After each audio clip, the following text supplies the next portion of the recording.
Okay, and here on Thursday evening we're having a scoping session. Yeah, we're having a public scoping meeting on a proposed solar project. Okay. We'd like to put a solar project in the northwest area of the base. Okay, and that would be kind of down here? This area over here. Okay. All right. And we're still in the planning stages. All right. Appropriately so, because our proposal is to put a solar plant here. Yeah. What we want is for the public's input on putting a solar plant there. All right. We want to know what the public thinks about it, what their concerns might be, and we don't have any details of the project yet. We're still in the planning stages, so this is part of our environmental scoping to make sure we have public input. Right. We can address that in our environmental documents. I see. That we'll produce as we get more details of this project, and their concerns can be taken into consideration when we're developing the plan. Sure, sure.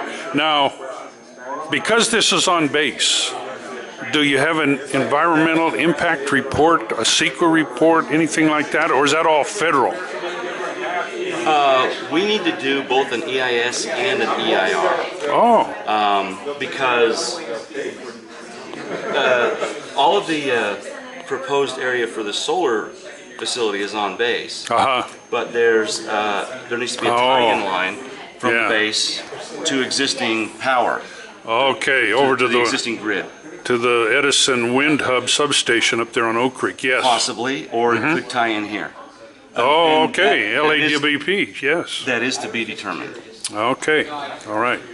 So the user of the power at this stage is really not set yet. Well, it'll go into the grid.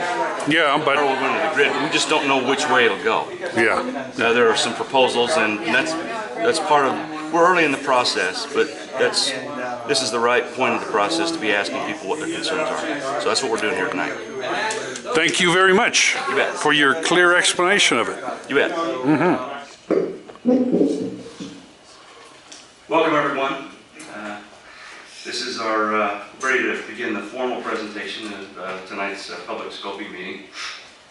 My name is Gary Hatch. I work in the Edwards Public Affairs Office. And I would like to introduce to you the chair of tonight's scoping meeting, Colonel Daniel Daetz, Installation Vice Commander at Edwards. Colonel Daetz.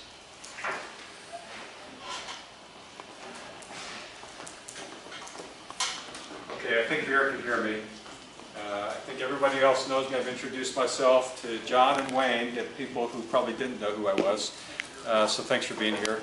Maybe we'll have some more folks from the public come in while we get started here, but we want to respect everybody's time, so we'll get started. So thanks for being here on time.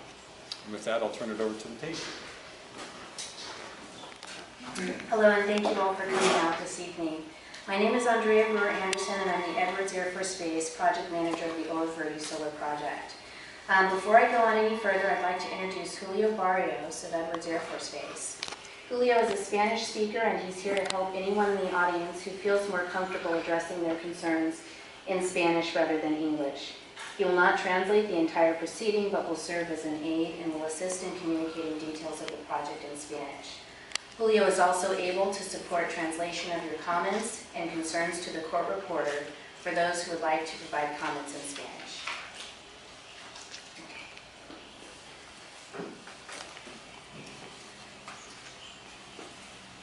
All right, scoping is required by federal and state regulations when proposed projects have the potential to significantly affect the environment. The main purpose of this meeting is to solicit your concerns so we may address them in our environmental document, which in the case of this project will be both an environmental impact statement and an environmental impact report, or EIS/EIR. Your input will assist us in determining the range of environmental issues that should be considered in the EIS/EIR, so that as the environmental analysis process proceeds, we can ensure that all concerns are adequately addressed. Your input will also assist us in considering any alternatives which we may not have considered. Therefore, your participation is very important. I would now like to introduce Mr. James Jenkins, the Edwards Air Force Base Civil Engineer. He will provide a brief overview of the Oro Verde Solar Project proposal and the alternatives being considered by the Air Force in Kern County. I would like to start by talking about why are we considering the Oro Verde project. Implementation of the project meets several Air Force and county objectives. These objectives range from optimizing and maximizing the use of Edwards Air Force Base lands to increasing renewable energy production and decreasing greenhouse gas emissions. In May of 2010, the Air Force published the Air Force Energy Plan, which in part aims to reduce greenhouse gas emissions by increasing facility renewable energy. 50% of the increase must come from new renewable sources. The Oro Verde Solar Project would help the Air Force achieve these goals by constructing a renewable energy project on non-excess real property on Edwards Air Force Base. Earlier this year, the Air Force published its strategic plan for energy, basically an update of the previous plan I just mentioned. This plan calls for the generation of 1,000 megawatts of energy on Air Force lands by the year 2016. Edwards Air Force Base can be a major contributor towards achieving this goal for the Air Force, while also reducing greenhouse gas emissions and increasing the base energy efficiency. Finally, it's going to provide income to the installation to be used for other projects here in the Antelope Valley. The County of Kern is the CEQA lead agency and partner with Edwards Air Force Base in proposing and evaluating the Oro Verde Solar Project, the OVSP. The County and Air Force have several common goals and objectives for the project.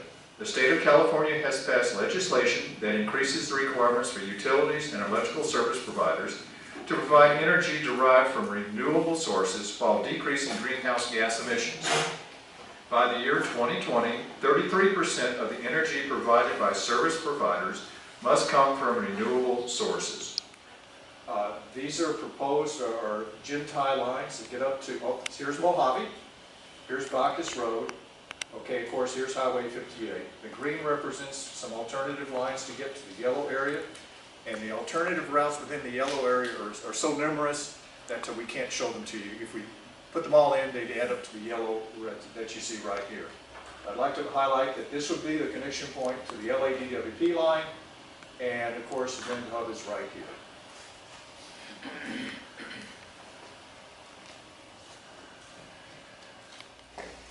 As Andrea said, I'm John George, Supervising Planner, Kern County Planning and Community Development Department. And I think really my part here is really quite easy. Under CEQA, we do produce an EIR, which is the highest level of review in CEQA. And we're not just going to analyze the portion that, as she discussed, that is the Gentai route. We'll analyze the whole of the action or the whole project. And this notice of preparation is the first step in CEQA. It really is the very beginning of the process.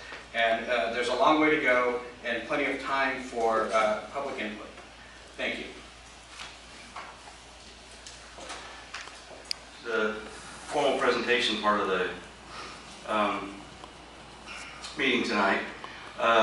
If you haven't had a chance to, feel free to mill about, look at the posters we have up, and talk to any of our subject matter experts. And we'll leave this in case there's something that comes up that you thought of, you didn't make a comment on, you'd like to make a comment on. We'll leave this address up. You can submit written comments up until 28 June. So with that, we'll close this the formal part of the meeting.